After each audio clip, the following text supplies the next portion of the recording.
We all have a past and we cannot change it. మనందరికి ఒక గతం ఉంది. ఆ గతము మనం ఎవరం కూడా మార్చుకోలేం. యేసయ్య దగ్గరకు రాకముందు మన గతం అయితే అసలు చెప్పుకోదగ్గదే కాదు. మీరందరూ అంగీకరిస్తారా? చెప్పుకోవడానికి పెద్ద గొప్పగా ఏమీ ఉండదండి మన గతము. అయితే గతాన్ని గురించి ఎన్ని రిగ్రెట్స్ మనకున్నా, ఇప్పటి వరకు లైఫ్ వేస్ట్ అయిపోయింది అనే బాధతో మీరు ఇక్కడ కూర్చున్నా, మీ భవిష్యత్తుని యేసయ్య చేతిలో పెడితే ఈ జీవితం దేవుడిచ్చిన బహుమానం. Lord, thank you for this gift of life.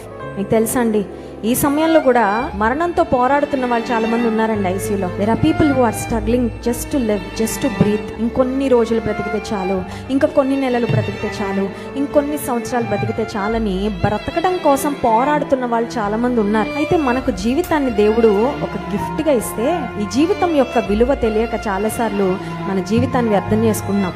ఈరోజు దేవుడు మనల్ని ఎందుకు నడిపించాడంటే, మన జీవితం యొక్క విలువ మనం తెలుసుకొని మన భవిష్యత్తును ఆశీర్వాదకరంగా